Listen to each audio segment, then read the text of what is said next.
been hard at work practicing your Big Island vocabulary.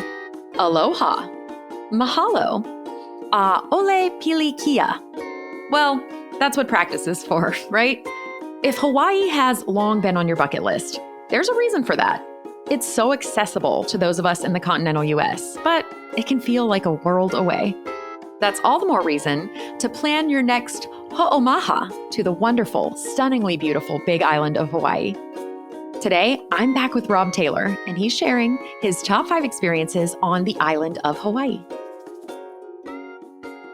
What do you think is the most unique ecological experience? Hawaii Volcanoes National Park, when there's an eruption.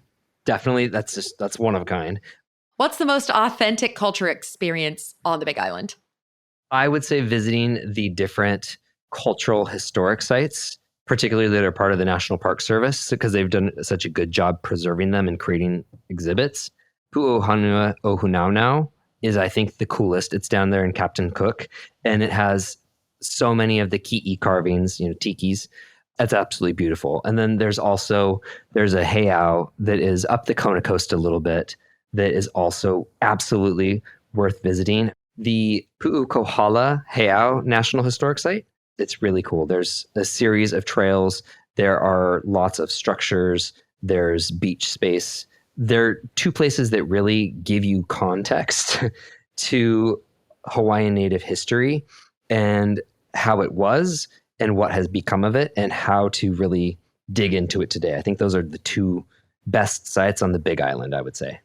You travel with your 2 precious boys that I love dearly. So what is an experience you recommend for kids and parents alike that both would enjoy?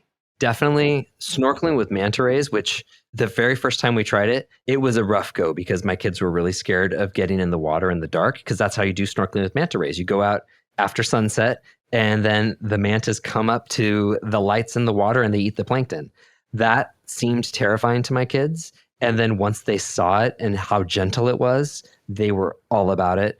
And now it's one of our family as a whole, not just mine, our family's favorite activities on the Big Island, because it's such a unique close-up wildlife experience that's safe, it is magical, and it's unforgettable. That's the best thing with kids. I love it.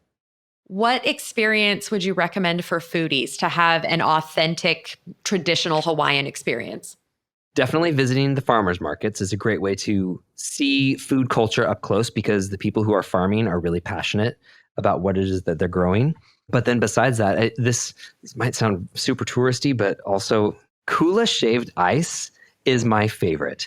They've got a couple different spots on the Hilo side of the Big Island, and they really do shave ice in the way that you hope and dream it will be, where it is fine like perfect snow. And they've got wonderful natural Hawaiian flavors like soursop. They put huapia, like whipped coconut, on top. I think that's one of the best. I know you said food in general, but I gravitate towards desserts. So it's my top pick, either that or visiting a chocolate farm. No. Let me take all that back. Getting malasadas on the Big Island. That's my top pick. They're Portuguese donuts, and they are a very Hawaiian thing, and you can get them on most islands. The Punalu'u Bakery is amazing. It's on the South Shore. Their lilikoi malasada is my favorite singular thing to eat, and I cannot eat more than 4, but I can eat 4 in one sitting. Can confirm. Rob told me to go to this place and get the lilikoi malasada, and I did, and it was delicious. I also got like 5 other malasadas, because why not try them all, right? They were so good. It was a fantastic stop on our road trip that day. So good tip, Rob. I can't believe that wasn't at the forefront of my mind. That should have been the first thing I said. Oh my gosh. So delicious. Okay, so now that you've already told me all your favorite things, what's your top unmissable experience that you would tell everybody listening they have to do when they go to Hawaii Island? I'm going to go for snorkeling at Hapuna Beach State Recreation Area. There are several beaches. So if you are there and for some reason it's busy, you can go to a different beach. The water is incredible. It's sheltered just enough that it is easy snorkeling and safe snorkeling. The wildlife concentration is incredible. If you don't want to do the nighttime snorkeling with manta rays, the daytime snorkeling at Hapuna Beach Recreation Area is top of my list. Also, Kealakekua Bay. See, now I'm thinking about all these things, and Kealakekua Bay is incredible. That's at the Captain Cook Monument, just south of Kailua Kona.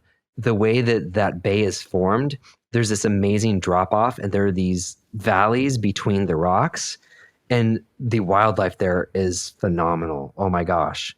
We saw so many trumpet fish last time, which are really cool and weird, and it was some of the best, calmest snorkeling with the kids.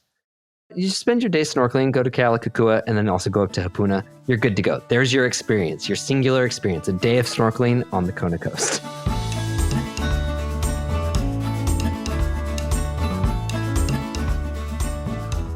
Rob Taylor, thank you for joining us, and thank you to our listeners for being with us.